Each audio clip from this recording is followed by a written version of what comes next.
Bonjour. Bonjour, bonsoir. Bonsoir. Oui. Bonsoir à toutes et à tous.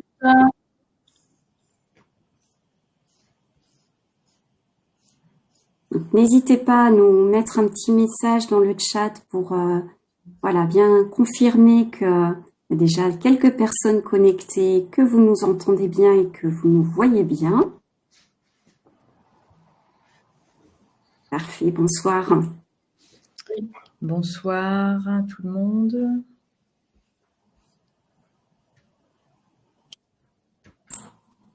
Eh bien, nous allons démarrer. Donc, bonsoir à toutes et à tous.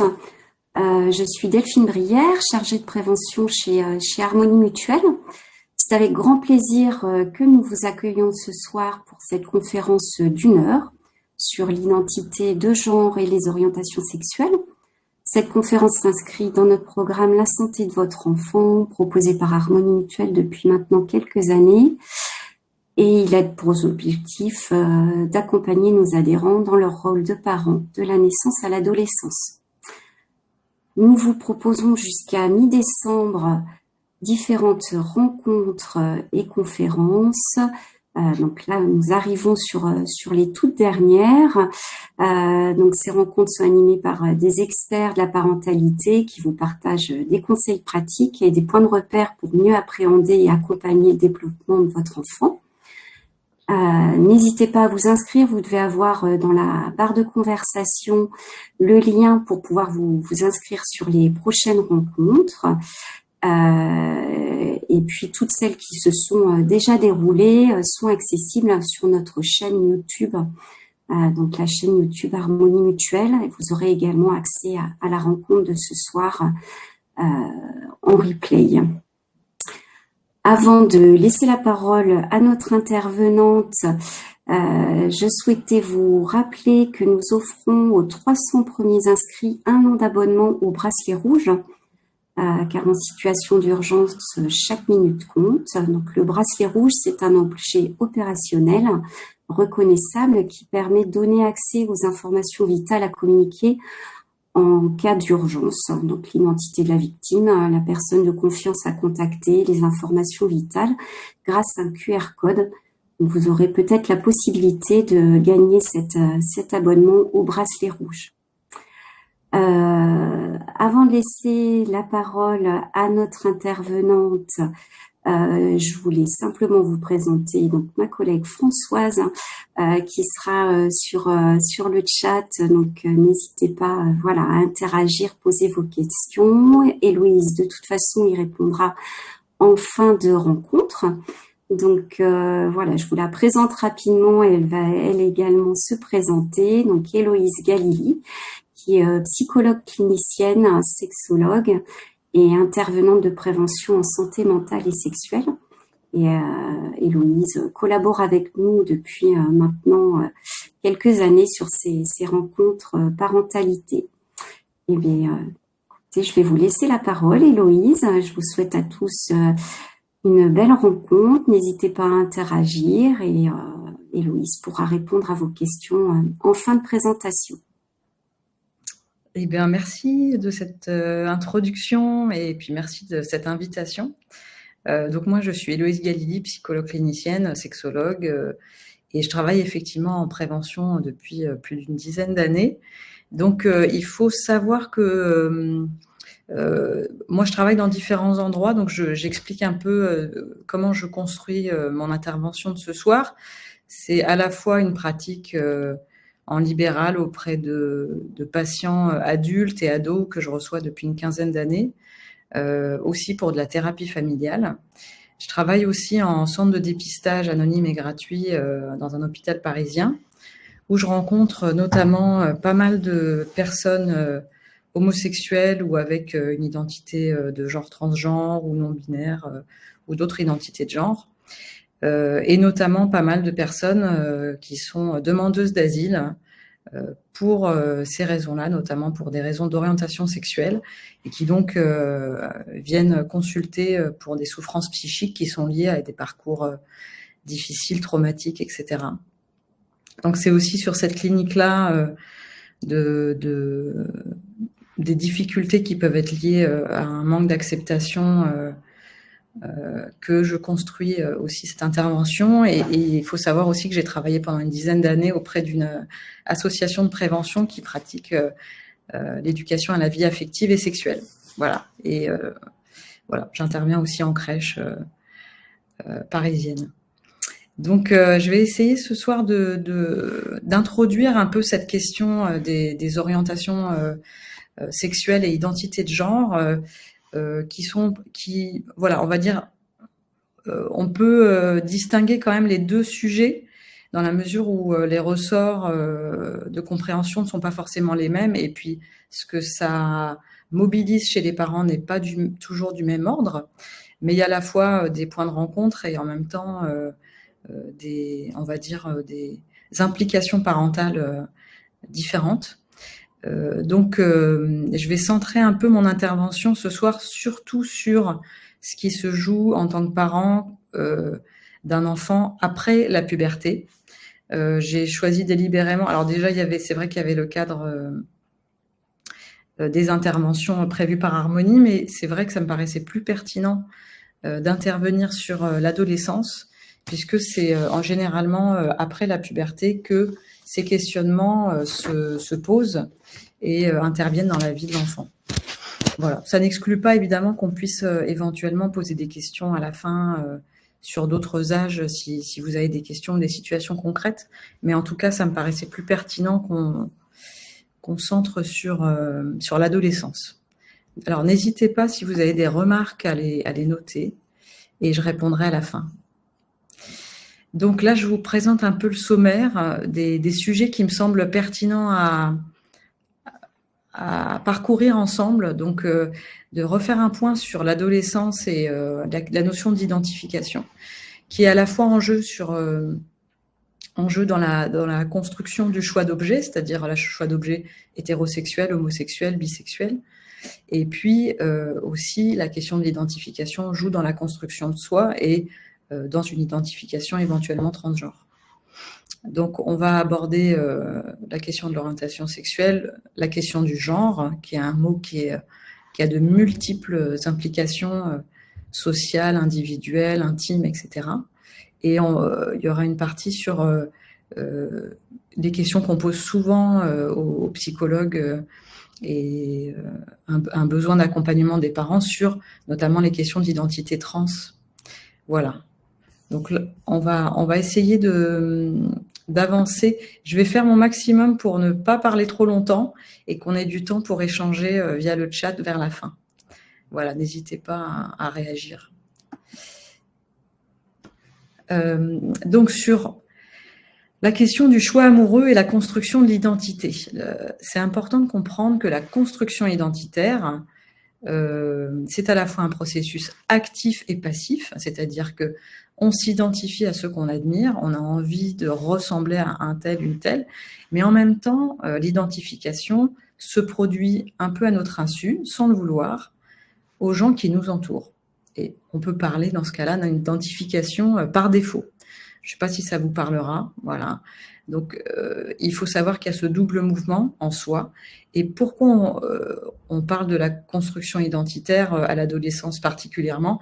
C'est parce que l'adolescence, c'est une construction de soi qui identifie pour devenir soi. Il va falloir qu'on emprunte à un tel, pour se fabriquer des morceaux de personnalité. Donc, il y a un enjeu très important identitaire à l'adolescence. Il y a d'autres enjeux spécifiques à l'adolescence. Il y a la question de l'émergence de la pulsion sexuelle, les élans affectifs vers l'un ou l'autre sexe ou vers les deux sexes peuvent apparaître en général plutôt après la puberté. Les fluctuations du cerveau qui est sous influence hormonale vont créer tout un tas de phénomènes chez l'adolescente et l'adolescent qui vont créer de l'impulsivité. Donc il faut se rappeler de ça quand même. Il y a quand même quelque chose sur lequel on doit être vigilant. C'est la crainte de projeter sur les enfants ou les adolescents un fonctionnement du cerveau identique à celui de l'adulte. c'est très important de se dire que déjà le cerveau de l'adolescent vit une espèce de tornade spécifique qui ne le rend pas transposable au fonctionnement du cerveau adulte, mais c'est évidemment encore plus vrai pour les enfants. Donc il y a cet aspect d'impulsivité spécifique à l'adolescence qui est lié donc à ces fluctuations massives du cerveau et la difficulté à contrôler les émotions. C'est pour ça que quelquefois on parle aussi d'un parallèle aussi avec la période un peu du terrible two pour les enfants, des tempêtes émotionnelles. Il y a quelque chose un peu de cet ordre-là qui se produit à l'adolescence. Il y a une augmentation des comportements à risque qui commence en général, alors là je vous donne les statistiques, à 15-16 ans et qui se poursuit jusqu'à 25 ans.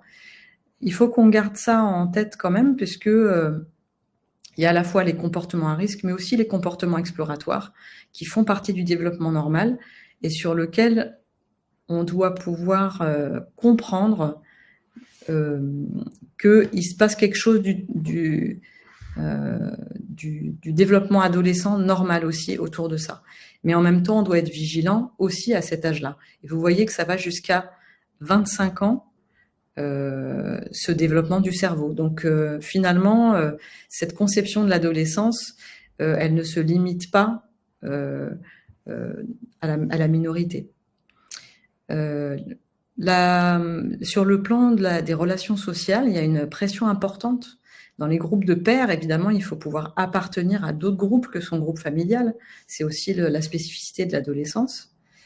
Les groupes de pairs, donc, qui vont du cercle amical, social, d'école, les réseaux sociaux.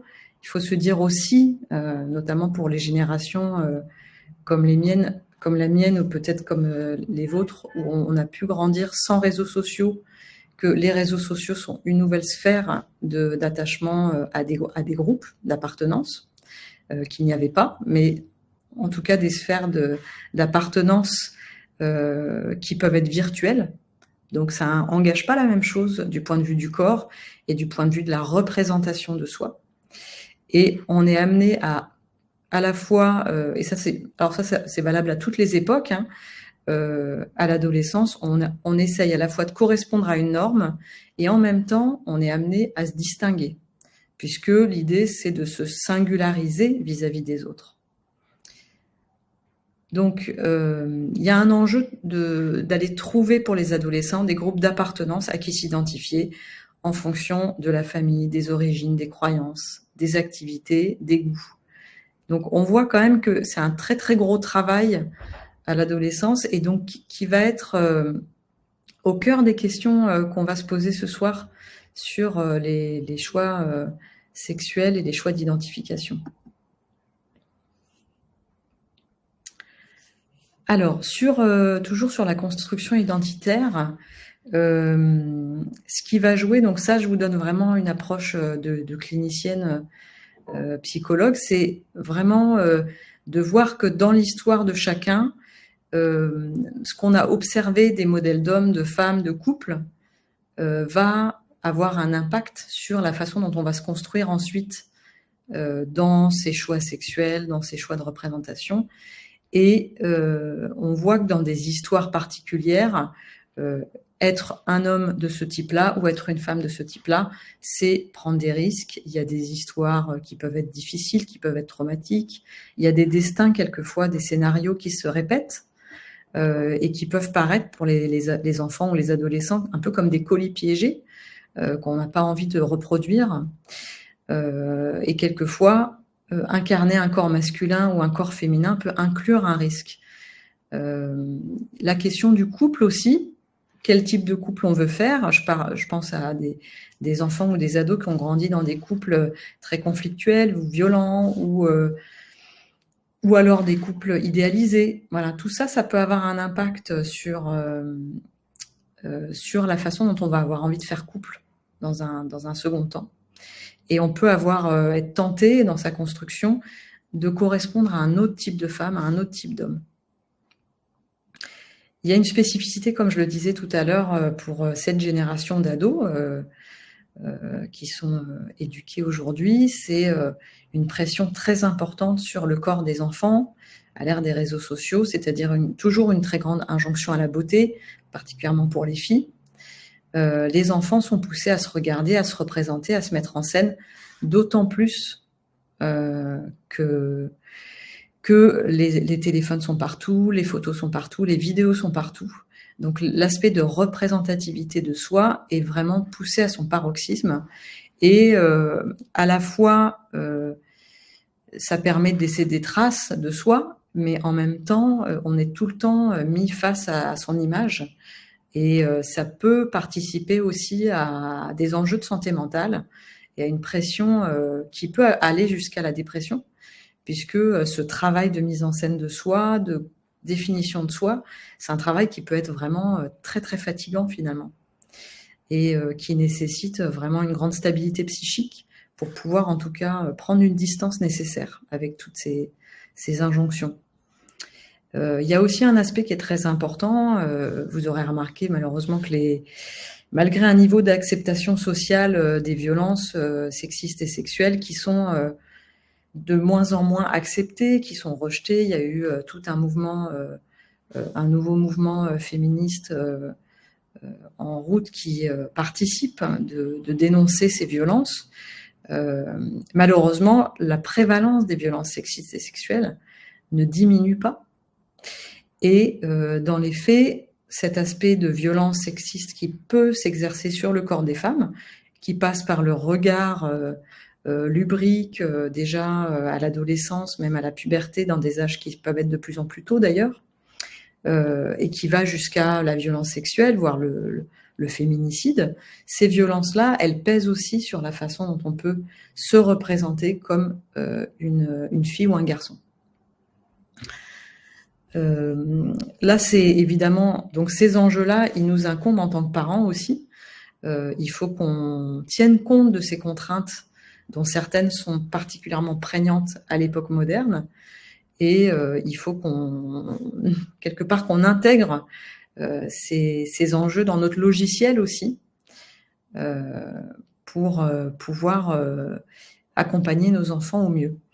Le rôle de l'école là-dedans, c'est notamment dans l'éducation à la vie affective et sexuelle. Donc, vous saurez sans doute qu'une circulaire de 2001 de l'éducation nationale donne accès à tous les élèves, à tout âge, aux informations biologiques, légales, citoyennes sur leurs droits sexuels et reproductifs.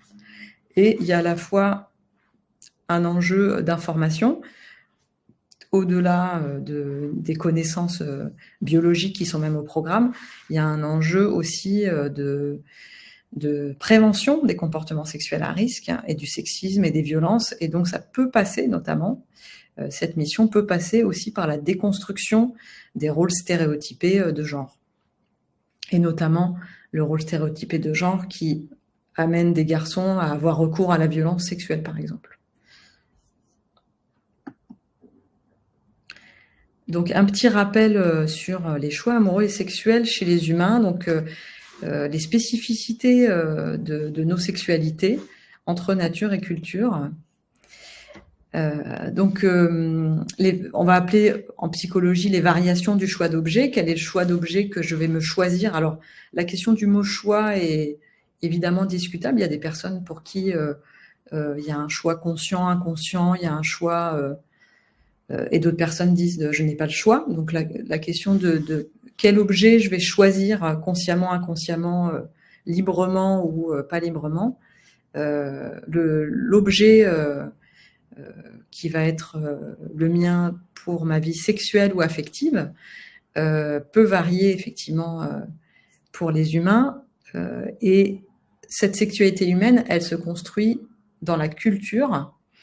Donc il y a un petit paradoxe, c'est-à-dire qu'à la fois la sexualité humaine, elle est culturelle, notamment, alors je cite un chercheur, mais il y en a énormément d'autres qui prouvent que la sexualité humaine, elle se construit, elle est émancipée du contrôle biologique et de la reproduction, et que notre sexualité humaine, elle se construit avec la cognition, avec le monde des idées et la recherche du plaisir.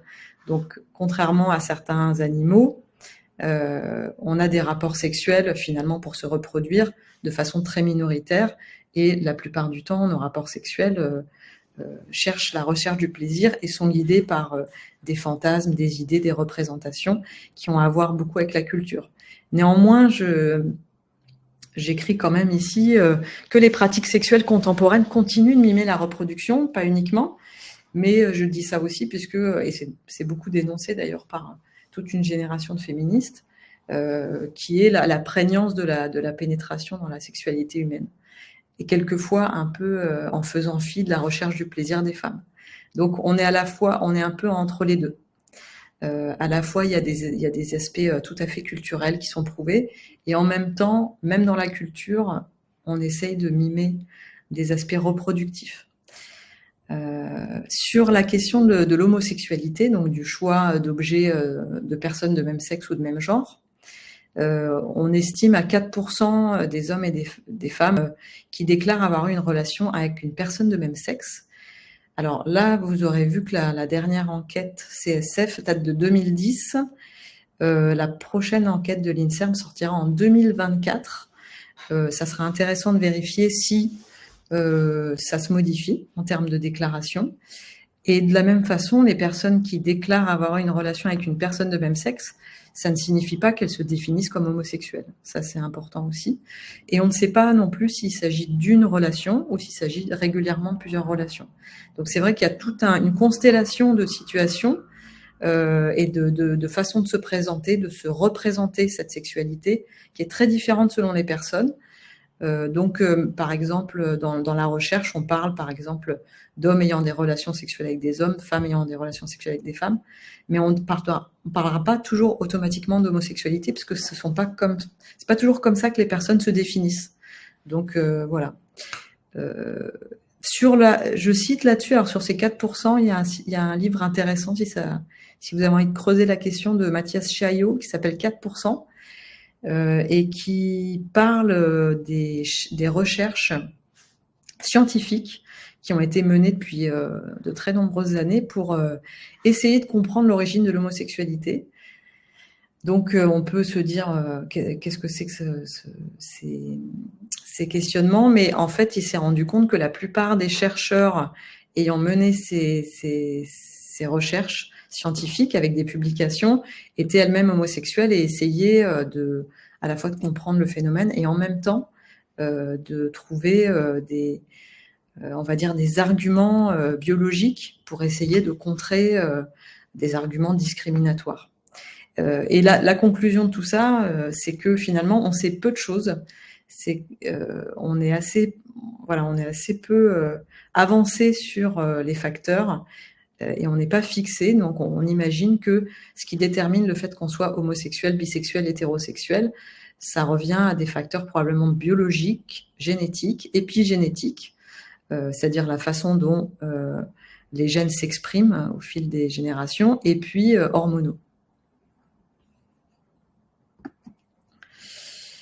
Sur les spécificités donc du choix amoureux et sexuel chez les humains, évidemment, nous, on voit toujours le contexte français, mais il faut se dire quand même, et ça, je le vois tous les jours chez les patientes et patients que je rencontre à l'hôpital, c'est que la répression de l'homosexualité est quand même majeure dans une très grande partie du monde et que ça constitue un risque très important pour la santé des individus, évidemment aussi en France, puisque la question de l'homophobie, de la lesbophobie et la biphobie ne sont toujours pas réglées et que ça peut avoir un risque très important. Donc c'est vrai que c'est un enjeu qu'on doit intégrer aussi quand on accompagne son enfant dans ces questions-là. 53% des personnes LGBT ont été confrontées à au moins une forme d'acte homophobe au cours de leur vie. Ça, ce sont des informations françaises. Donc on voit que c'est quand même très important. Les risques de la marginalisation et de la déliaison familiale, c'est les violences, les risques sexuels et les addictions principalement. Je donne un exemple d'un patient donc qui vivait en France dans une famille où l'homosexualité était rejetée et qui en fait, dès qu'il a eu accès à Internet, donc on voit aussi le risque lié aux réseaux sociaux, a cherché sur Internet comment se débarrasser de l'homosexualité qu'il a vu comme un problème. Et il est tombé sur des prédateurs sexuels et il a été victime de viol par des personnes voilà, qui étaient dans une forme de prédation. Donc c'est sûr que ce genre d'histoire doit nous faire penser au risque de déliaison familiale, dans le sens où les adolescents qui sont à la fois rejetés sont beaucoup plus à risque de tomber sur ce genre de rencontres et de risques de violences sexuelles. Il y a aussi d'autres situations que j'ai souvent entendues, moi, en consultation. C'est la désignation comme homosexuel, c'est-à-dire on parle notamment pour les garçons énormément, puisque ce sont eux qu'on regarde, qu'on attend comme virils, et une désignation d'un garçon ou d'une fille qui ne correspondrait pas aux idéaux de virilité ou de féminité liés à son sexe de départ, peut amener à une désignation par les pairs, PAIR, comme homosexuel. Et quelquefois, les patients disent je ne savais même pas quelle était mon orientation sexuelle et on m'a désigné comme homosexuel. Finalement, je ne sais même pas comment ça se serait passé si on ne m'avait pas désigné comme homosexuel. Donc voilà, soyons aussi conscients de ça.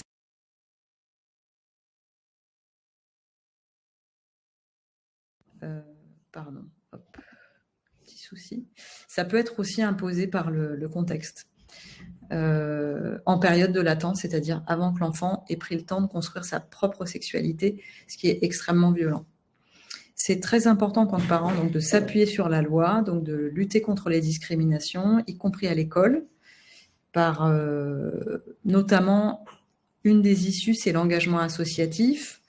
Très important aussi que l'école s'engage à l'éducation à la vie affective et sexuelle, qui permet aussi d'avoir un discours de tolérance et d'ouverture sur ces sujets-là. Notamment, et il y a aussi la littérature jeunesse dédiée qui peut aider là-dessus. Sur la question d'accueillir un enfant qui se pense homosexuel ou bisexuel, etc., ou si cette question-là apparaît dans la famille et qu'on se sent un peu démuni, c'est vrai que il faut être conscient du fait que l'annonce ou le sentiment de l'homosexualité de son enfant ou de son ado peut bouleverser nos projections parentales, évidemment, mais il est très important de ne pas faire peser sur le mineur ou la mineure le poids de ce réaménagement psychique qui nous incombe. Évidemment, le soutien est primordial, y compris vis-à-vis des risques qui sont exogènes que l'ado peut rencontrer. Un autre aspect, c'est de distinguer la minorité. Évidemment, quand on est homosexuel, gay, lesbienne, bisexuel, on fait partie d'une minorité. Pour autant, ça ne signifie pas qu'on souhaite être marginalisé. Or, la marginalisation, c'est le premier risque lié à la discrimination. Et donc après, comme on disait, c'est le risque des violences, du rejet, du risque sexuel, des addictions, etc. Et ça, malheureusement, ça arrive encore beaucoup trop souvent. Si on a envie de faire de la prévention en tant que parent, on peut permettre l'accès à de la littérature où les couples homosexuels, L ou 2LE, sont représentés. Ce qui permet déjà de signifier aussi aux enfants qu'on est tout à fait ouvert à entendre cette réalité-là. C'est une façon de dire les choses sans parler directement de l'enfant et de sa sexualité et de sa vie amoureuse. Un petit temps sur le genre qui est vraiment un enjeu très important. Le genre fluidifié, comme on disait tout à l'heure. Donc, devenir qui on est, c'est une injonction à la fois adolescente, de tout temps, mais en même temps, elle est d'autant plus une injonction moderne à se penser, à s'affirmer. Donc, l'augmentation des identifications non-binaires, transgenres, s'inscrivent aussi dans des sociétés où la soif de liberté individuelle rencontre le désir de s'affranchir des codes sexistes et couplé à l'injonction de se distinguer parmi ses pairs du point de vue identitaire. Donc il y a à la fois besoin de se distinguer des autres. En quoi suis-je différent? En quoi je suis singulier? En même temps, on fait partie, voilà, il y a un mouvement aussi de libération des codes sexistes et de genre, on va dire, classique. On a envie alors un peu comme il y a eu aussi dans les années 80, hein, à la fois un mouvement féministe, à la fois un mouvement androgyne. Donc il y a une rencontre à la fois du développement de l'adolescente ou de l'adolescent qui rencontre l'époque. Et on est aussi dans des sociétés, voilà, où la liberté individuelle est très importante. Mais comme je disais aussi, qui peut amener jusqu'à, comme disait Alain Ehrenberg, la fatigue d'être soi. Mais en tout cas, la question de la construction de soi est vraiment centrale. Il y a à la fois, donc, on est dans une époque où la nouvelle vague féministe reprend aussi cette remise en cause de la féminité traditionnelle dans les rôles sociaux, mais aussi dans les aspects de représentation. Donc ça peut aussi avoir un impact sur la façon dont on va se coiffer, se maquiller ou non, s'épiler ou non, s'habiller. Les garçons sont aussi touchés avec une autorisation. Alors, ça dépend des milieux, mais il peut y avoir une autorisation un peu plus visible à s'identifier à des registres féminins, à se maquiller. Voilà. En tout cas, notamment les réseaux sociaux, mais on voit aussi à la télévision, sur les écrans, il y a des modèles de garçons qui empruntent au féminin de plus en plus. Ce sont on va dire, plutôt des minorités, mais en tout cas, c'est une représentation qui existe aujourd'hui. Sur le désir de neutralité, peut-être ça pourra vous parler. Vous me direz en question à la fin. Est-ce que vous sentez aussi un désir de neutralité? Il y a quelque chose qui peut correspondre à la fois au développement adolescent, mais aussi à quelque chose qui se produit dans le social. Et ce désir de neutralité à l'adolescence, il peut se présenter comme une issue au corps sexué. Évidemment, on sait que il y a la poussée pubertaire qui peut apparaître comme violente, quelquefois menaçante, notamment quand elle comprend un risque de reproduire des schémas familiaux qui ont été dangereux, quand le contexte familial actuel est menaçant. Présenter un corps féminin ou masculin dans certaines histoires familiales, contextes sociaux, s'il y a un risque de subir des violences sexuelles, par exemple, ça va avoir un impact sur la façon dont on s'identifie. Donc, le genre, c'est à la fois un message énigmatique et un compromis, selon Laplanche, qui est psychanalyste. C'est un message qui est adressé par les parents aux enfants, donc avec des parts d'inconscient, soi-même en tant que parent, notre façon de vivre, notre façon d'être homme ou femme, on transmet des choses qui sont plus ou moins claires pour les enfants, de comment on s'est débrouillé, nous, avec cet enjeu-là.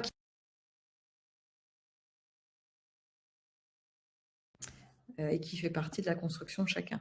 Et certaines situations pathologiques peuvent amener des enfants et des adolescents à ne pas reconnaître leur corps comme leur. Donc, il faut aussi tenir compte de ça. On parle beaucoup de santé mentale de la jeunesse et la pédopsychiatrie nous alerte régulièrement là-dessus. C'est que les enfants et les adolescents presque n'ont jamais été autant en difficulté de santé mentale, en souffrance psychique. Et donc, évidemment, beaucoup d'enfants et d'adolescents ont des troubles psychotiques avec une mauvaise construction du moi-peau, c'est-à-dire une non-intégration de leur corps propre comme étant le sien. Et aussi, je ne reconnais pas mon corps comme étant le mien et je ne le reconnais pas non plus comme étant aimable. Et ça a à voir avec la façon dont on a été aimé et touché par ses parents comme bon, adéquat et comme ayant une existence propre. Évidemment, en fonction des familles et des histoires familiales, c'est plus ou moins facile à construire. Il y a aussi des situations d'asexualité ou d'entrée tardive dans la vie sexuelle suite à des violences sexuelles subies dans l'enfance ou par des ascendants. Donc, il faut se dire aussi que dans le désir de neutralité, il y a aussi la neutralité et la mise à distance avec le sexuel agi.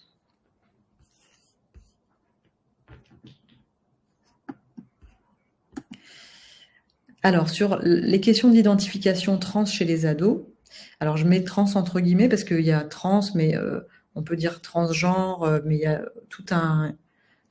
une galaxie, on va dire, d'identification avec des noms différents.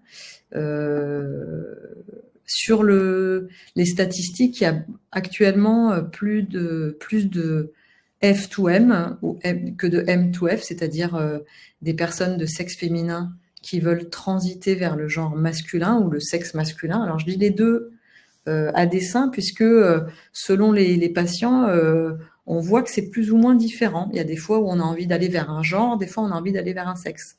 Mais quelquefois, le genre suffit. Donc actuellement, donc, plus de personnes de sexe féminin qui veulent aller vers le genre masculin. C'est la majorité. Il y a différents mouvements et parcours derrière l'identification transgenre. Donc je cite des ados.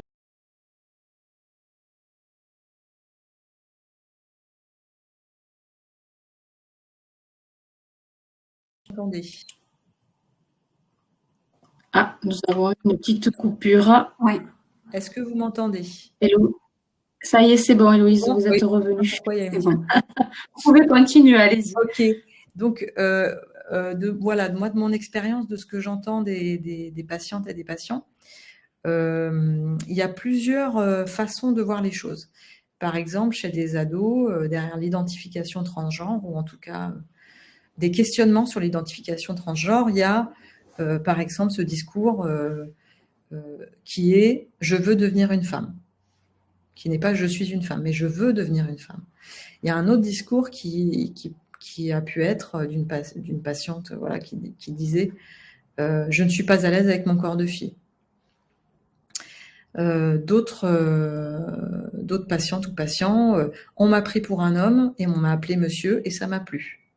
Donc on voit que pour voilà, ces trois personnes différentes, la réalité trans recouvre des représentations différentes et des vécus différents, des parcours différents.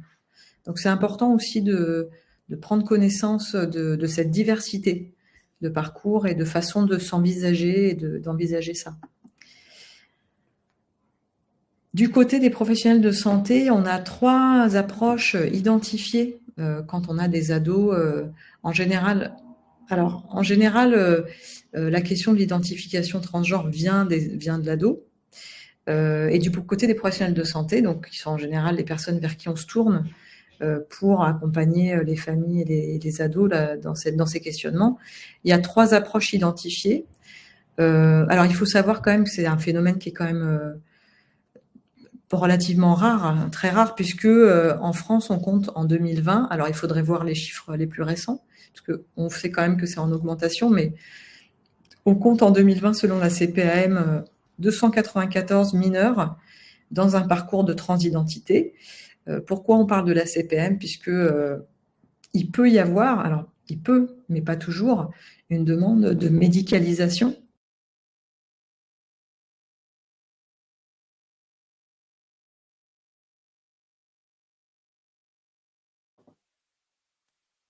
Héloïse, on n'a plus le son. Je ne sais pas si vous m'entendez.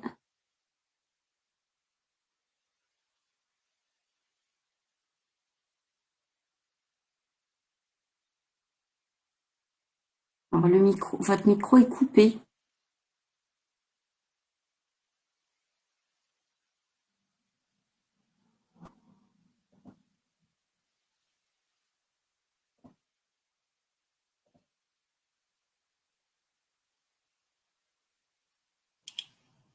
Non, on ne vous entend pas, Héloïse.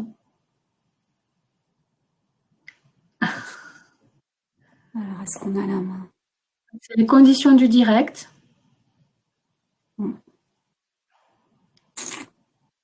On espère que ça va pouvoir revenir.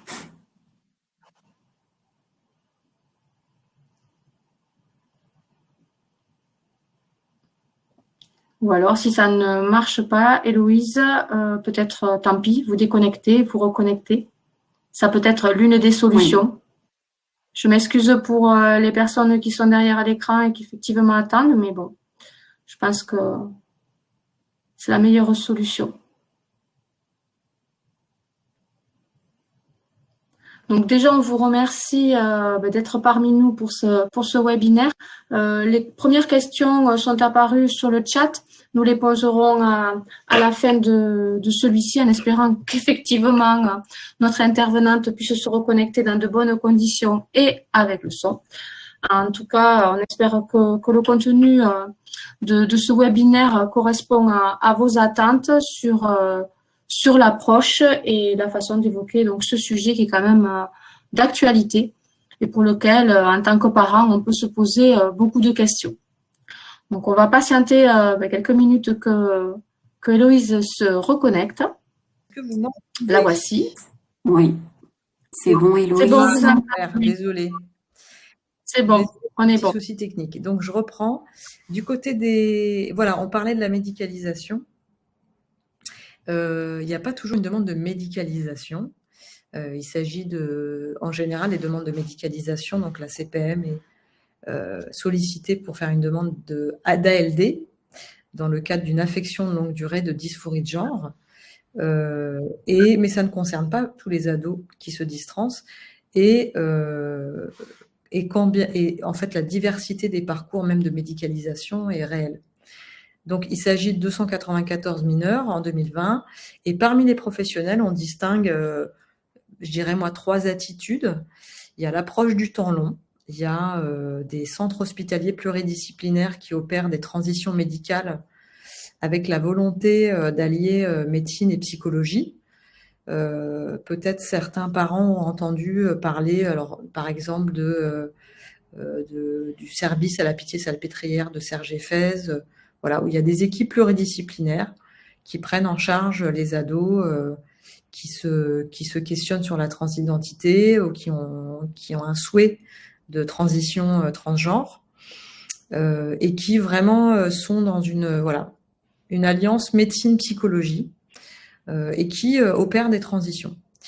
Il y a une autre approche qui est dite affirmative, qui vise à une transition rapide des mineurs pour éviter, notamment, c'est le risque principal, le risque suicidaire, et avec plutôt dans une méfiance vis-à-vis de l'évaluation psychologique et médicale, qui pourrait apparaître comme un peu quelque chose d'empêchant ou de contrôlant.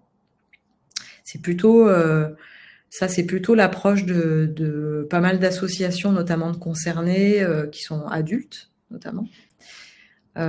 Et la troisième approche, c'est une approche absolument pas médicalisée des questions de genre, et donc qui propose uniquement une prise en charge psychothérapeutique en excluant toute médicalisation avant 18 ans, et donc qui exclut une transition hormonale ou chirurgicale avant 18 ans, y compris les bloqueurs de puberté. Et ça, cette approche-là, c'est l'approche de certaines associations et notamment l'Académie de médecine. Il y a aussi des associations de parents.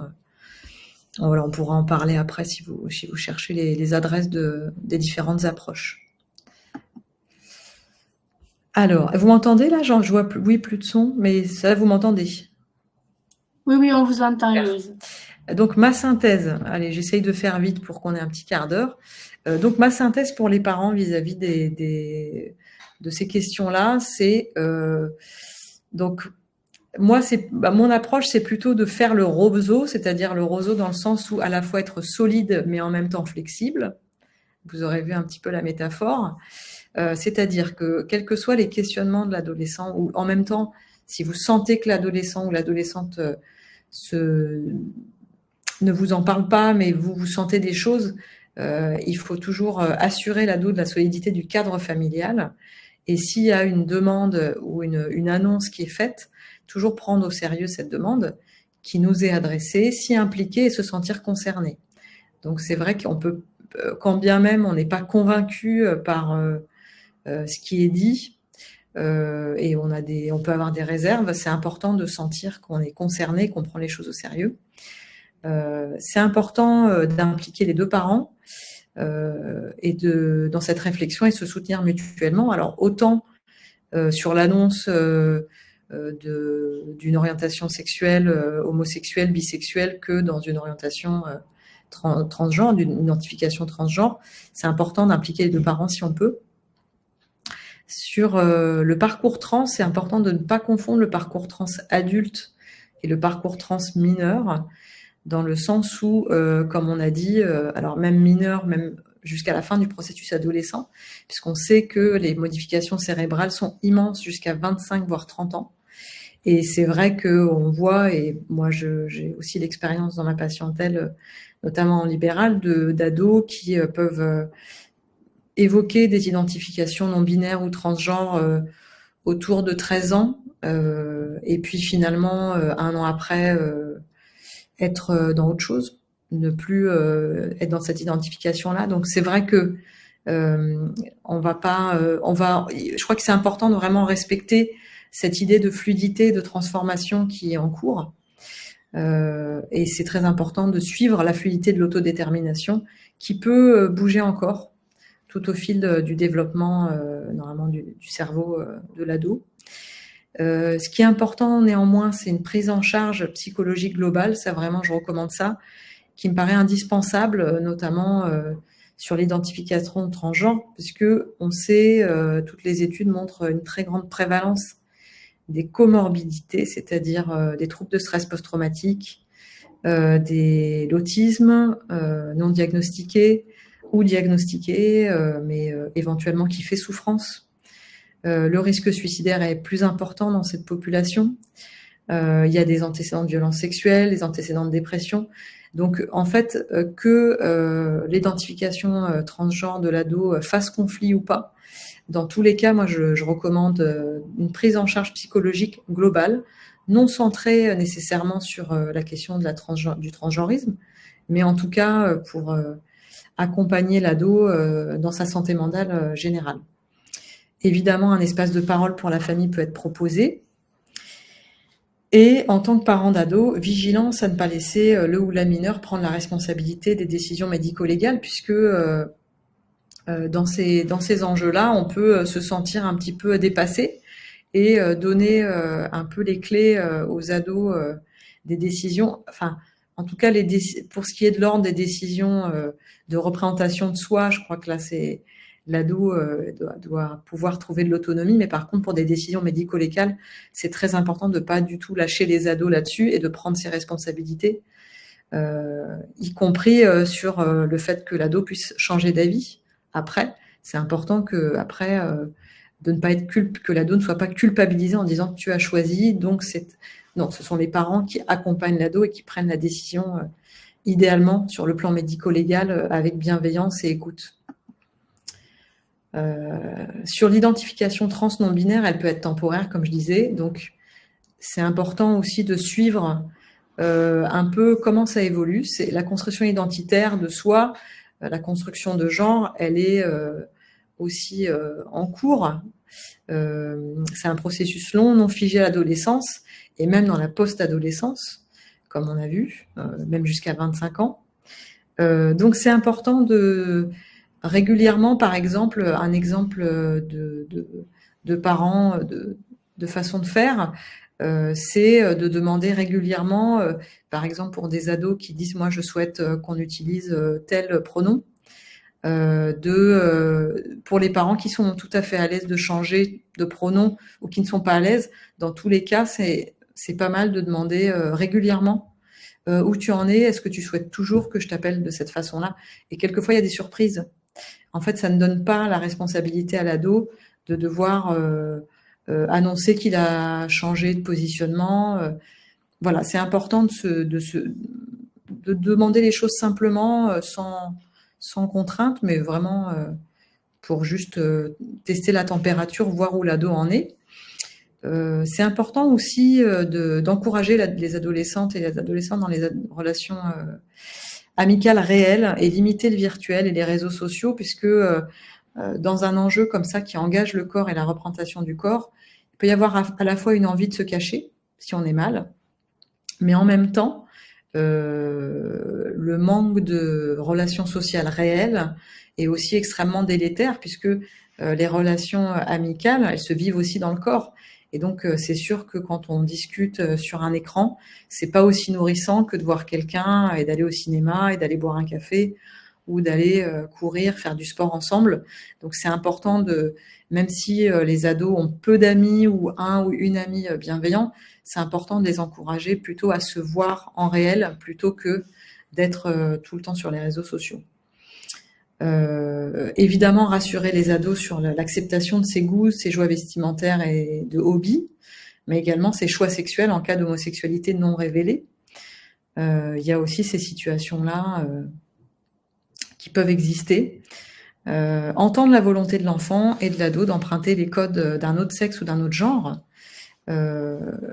Évidemment, il s'agit peut-être de pouvoir, pour l'enfant, demander quelque part un espace de parole pour réinterroger ces codes au sein de la famille. Et finalement, nous, dans notre famille, qu'est-ce qu'on attend des femmes? Qu'est-ce qu'on attend des hommes? C'est quelque chose qui est fécond aussi, donc il faut aussi pouvoir le prendre comme une tentative de l'ado ou de l'enfant qui fait son travail, comme chaque génération, de remettre en cause les agissements des générations précédentes et de ce qui a été construit avant, pour pouvoir le réinterroger à son tour, et quelquefois aller chercher là où il peut y avoir des colis piégés, comme on disait au début. Et un conseil que je donne aussi, c'est de trouver des tiers, de se renseigner et de parler avec des professionnels. Alors, l'idéal, sachant qu'on a vu que les professionnels ont des approches différentes, de mon point de vue, il n'y a aucune approche qui peut répondre à toutes les situations. Donc, c'est important de ne pas être dogmatique. Et mon conseil, personnellement, c'est d'aller voir des professionnels qui ont des approches diverses, d'y aller ensemble, les accompagner pour se faire sa propre idée, son propre cheminement, accompagné par l'ado, et toujours en se disant que les décisions qui reviennent du médico-légal seront prises par les parents, accompagnés par les professionnels et l'ado, mais c'est important de faire ce chemin-là ensemble. Voilà, je pense qu'on arrive à la fin. Je vous remercie de votre attention. Alors, on a quelques questions. Oui. Une première question concernant ce que vous avez dit. Effectivement, l'homosexualité, bisexualité et autres donc, sont liés à des facteurs probablement voilà, j'arrive pas à le dire, ou hormonaux ou génétiques, voire biologiques, mais est-ce qu'il n'y aurait pas des facteurs aussi éducatifs, sociaux, culturels ou de mode? Alors, je pense que la prochaine étude de l'INSERM en 2024 pourra nous renseigner, puisque c'est sûr que là, il y a on assiste aussi dans la société à l'émergence d'une parole qui se libère sur tous ces modèles-là. Et il faut qu'on se pose la question de savoir si ça change dans la réalité, par exemple, les pratiques sexuelles ou les identifications de genre dans la société. Donc, je pense que ça serait intéressant. Moi, je vous conseille de vous référer au livre dont je vous parlais, 4%, qui parle de ces enjeux-là. En tout cas, ce qui est étonnant vraiment, et c'est assez amusant finalement de voir que on a fait énormément de recherches et qu'on n'arrive pas à trouver des facteurs clairs pour expliquer l'homosexualité, la bisexualité. Donc, on se dit que c'est un ensemble de plein de choses, et peut-être on peut envisager effectivement des facteurs sociaux, éducatifs, culturels, etc. Mais en même temps, il faut relativiser, puisqu'on voit qu'il y a quand même une permanence de ce pourcentage un peu dans toutes les sociétés. Donc, voilà. Moi, je relativiserais, mais je crois qu'il faut admettre modestement qu'on a encore peut-être des choses à apprendre, et peut-être qu'on ne trouvera pas exactement les réponses. D'accord, merci de cette réponse. Autre questionnement, que penser de l'affirmation d'une jeune fille de 12 ans? Je suis homosexuelle comme Oshi, la chanteuse. Ah, c'est-à-dire parce qu'elle est comme elle? Elle pense qu'elle est comme elle, certainement. Peut-être que c'est. Vous disiez qu'il y avait des repères qui pouvaient se faire. Peut-être un des repères de cette jeune fille. Et de fait, elle s'identifie complètement à cette personne. Bien sûr. Alors, c'est intéressant cette phrase « je suis homosexuelle comme cette chanteuse », parce qu'en fait, dans cette phrase, il y a à la fois l'affirmation d'un choix d'objet sexuel, c'est-à-dire je choisis, je suis une fille et je choisis une fille, je suis plutôt attirée par les filles pour la dimension amoureuse et sexuelle de ma vie. Évidemment, à 12 ans, alors la plupart des filles de 12 ans ont commencé la puberté. Donc on peut imaginer que déjà la personne qui affirme ça, l'ado qui affirme ça, a démarré sa puberté. Donc c'est tout à fait logique qu'il y ait une clarification de plus en plus importante du choix d'objet. Donc à 12 ans, en général, on sait à peu près vers qui on est attiré. Voilà, mais je fais pas de généralité non plus, hein. Donc je crois qu'on peut tout à fait croire cette identification, mais en même temps, il y a aussi je suis comme Oshi. Donc il y a aussi l'aspect d'identification à une chanteuse, et donc là-dedans, il y a tout un tas de projections mais qui peut-être dépassent la question du choix sexuel. Donc faudrait creuser un peu avec elle, qu'est-ce qu'elle entend, parce qu'il y a moi j'entends deux phrases, il y a je suis homosexuelle et je suis comme Oshi. Donc il y a peut-être deux réalités qui sont parallèles, mais je pense pas par contre qu'on puisse développer une attirance homosexuelle par imitation d'un chanteur. Les déterminants sont plus profonds quand même. D'accord. Que penser des demandes non genrées? Alors, qu'est-ce que vous entendez par demande non genrée? Ah ben, je ne peux pas vous dire, c'est la question de Catherine, hein.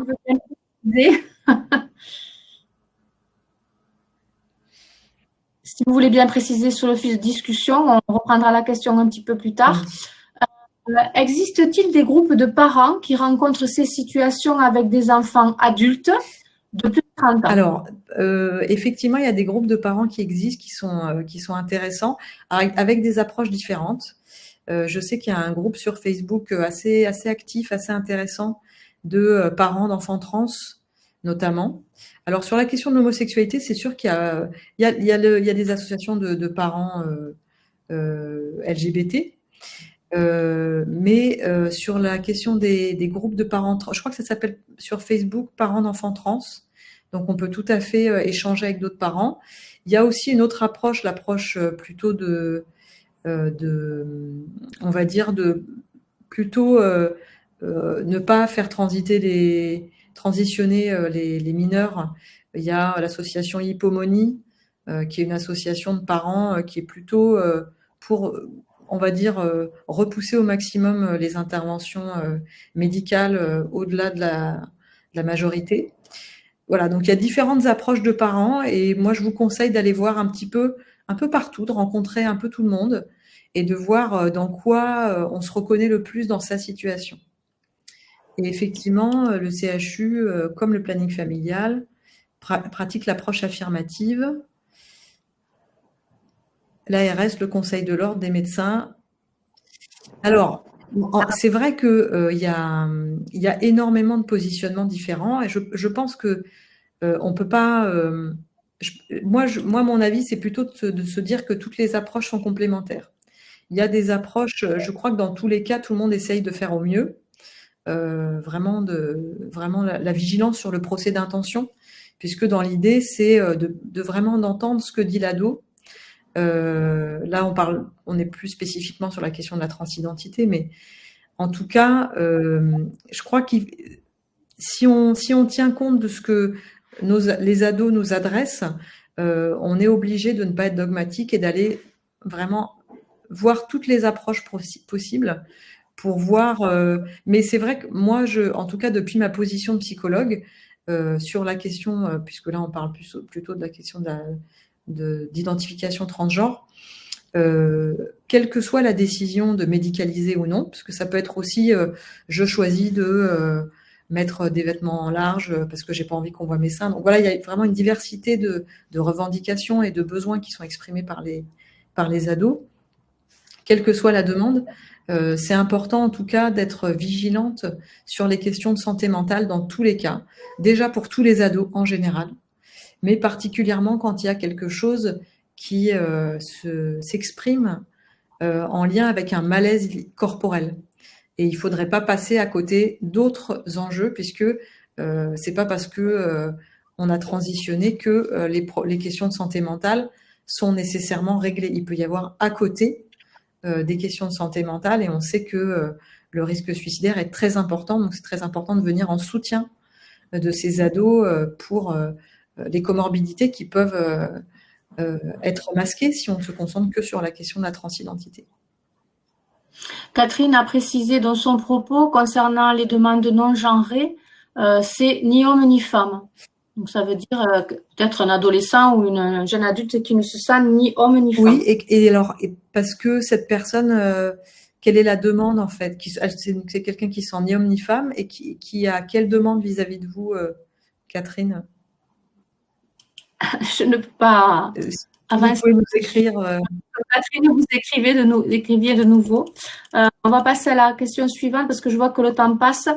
Comment se renseigner au mieux pour aider son enfant de 22 ans et aider les parents à accepter le changement? Alors là, à 22 ans, on n'est plus tellement dans l'enfant, on est plutôt vers adulte, fin d'adolescence, on va dire. Le développement du cerveau continue, hein, mais je crois que c'est important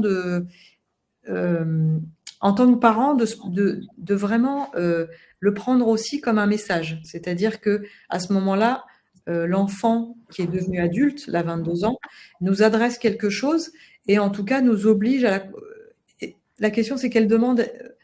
Et comment se renseigner au mieux?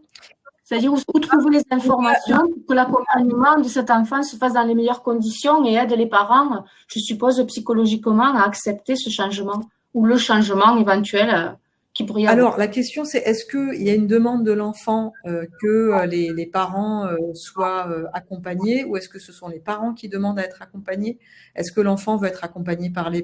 Parce que là, on parle de l'enfant, mais de l'enfant adulte, presque jeune adulte. Je pense que c'est les deux. Je pense que peut-être il y a eu une situation. Parce que là, j'entends, c'est vrai que ce que je vois dans l'écrit, c'est à la fois son enfant et en même temps, je vois 22 ans. Donc, c'est sûr. Peut-être Valérie, si vous pouvez préciser. Mais en même temps, je vois bien aussi qu'il y a aussi cette, à la fois, c'est notre enfant et en même temps, cet enfant a 22 ans. Donc, il y a à la fois en tant que parent, moi, la question que je voudrais vous poser peut-être, Valérie, c'est à quelle place votre enfant devenu adulte vous attend? Qu'est-ce que votre enfant vous demande? Votre enfant devenu adulte vous demande? Est-ce que cet enfant vous demande de le soutenir ou de la soutenir? Est-ce qu'il y a un besoin de trouver ensemble des associations ou des soignants? Je crois que c'est vraiment à l'ado ou au jeune adulte de dire quel est ton besoin, comment je peux t'aider là-dedans? Qu'est-ce que tu attends? Il y a peut-être une volonté d'anticiper et d'avoir déjà, je ne dis pas clé en main, mais d'avoir ce qu'il faut pour pouvoir l'aider, pas se trouver démuni face à des demandes qui sont arrivées ou qui vont peut-être arriver. Oui, alors moi je serais plus. Je n'en sais rien, je ne suis pas cette personne-là, mais Oui, voilà. oui. Alors en tout cas, moi je dirais qu'il faut surtout pas avancer plus vite que l'ado. Vraiment d'aller au rythme de ce qui est dit. Donc d'être, on va dire, à l'écoute vraiment de ce qui est dit. Qu'est-ce que tu me dis de toi? C'est le moment d'avoir un entretien vraiment sérieux avec son enfant jeune adulte qui va se raconter d'une façon différente, peut-être qui va se raconter pour la première fois. Donc c'est pas mal aussi d'échanger ensemble les yeux dans les yeux et de voir ce que l'ado ou l'enfant, enfin, mais là de 22 ans, il ne s'agit plus vraiment d'un ado. Qu'est-ce que le ou la jeune adulte a à nous dire finalement de singulier sur son histoire et qu'est-ce qu'il ou elle attend de nous là-dedans? Parce qu'à 22 ans, il n'y a plus besoin de l'accord des parents pour faire une transition. Catherine nous a reprécisé pour formuler sa demande. C'est effectivement une adolescente ou un adolescent qui ne veut pas se situer par rapport à un genre, n'être ni un homme ni une femme, pas de lien avec le sexe. Donc, alors, j'ai une situation comment ni il ni elle. Oui, tout à fait. Alors, en même temps, on a bien vu que... Et à la fois, je crois que tout ce qu'on a dit au début, c'est-à-dire à la fois dans quel contexte ça s'inscrit, est-ce que ça s'inscrit dans une souffrance générale ou est-ce que il s'agit d'un ado? Alors en plus, c'est pas la même chose, je pense, à 11 ans et à 17 ans. Donc il faut vraiment voir les cas individuels. Donc quel est l'âge? Quel est le contexte? Quel est le contexte de santé générale, de santé mentale aussi? Et est-ce que c'est amené comme une revendication qui vise aussi à s'affirmer? Est-ce que et je crois qu'on peut pas s'opposer. Enfin, je veux dire, on peut tout à fait dire, moi, il me semble que, en fonction de sa sensibilité, hein, plutôt la question que je voudrais vous poser, Catherine, c'est qu'est-ce que vous avez envie de répondre déjà, parce que en tant que parent, la position du roseau, c'est on va pas nier qui on est et quelque part de quel bois on est fait soi-même, mais par contre, on est prêt à entendre cette réalité nouvelle que l'ado nous amène. Mais on ne va pas pour autant adhérer à 100% au sentiment de l'ado. Chacun reste à sa place et par contre, les parents accompagnent ce ressenti. Pardon, dernière question. Quelle définition pour non-binaire, s'il vous plaît? Alors là, je ne suis pas spécialiste, mais non-binaire, il me semble qu'il s'agit précisément de quelqu'un soit qui s'identifie à certains moments comme un homme et comme une femme, soit qui ne se sent ni homme ni femme. Donc il y a plein de réalités différentes, mais c'est vrai que je pense qu'il faudrait plutôt demander aux associations de concerner là-dessus. Il y a de grandes variétés de ressentis autour de ça. Et d'ailleurs, une identification non binaire peut se modifier au fil du temps, comme je disais, et un an après, la personne dit finalement je m'identifie à une fille. Voilà, ça arrive régulièrement, j'en ai déjà vu en consultation. Très bien, merci Héloïse. Merci à vous. Merci Héloïse, merci à tous. Je pense que s'il n'y a pas d'autres questions, on va pouvoir clore cette rencontre. En tout cas, merci beaucoup pour tous ces échanges, ces pistes. On est sur un temps d'échange assez court pour un sujet assez complexe. Donc voilà, j'espère que ça a pu répondre à vos questions. En tout cas, vous aiguiller sur quelques conseils. Vous allez voir apparaître un questionnaire de satisfaction qu'on vous invite à compléter. Vous recevrez le lien sur le replay, juste après votre déconnexion. Nous vous souhaitons une très belle soirée à tous. Merci. Bonne soirée à tous et merci. Merci, au revoir. Au revoir. Au revoir.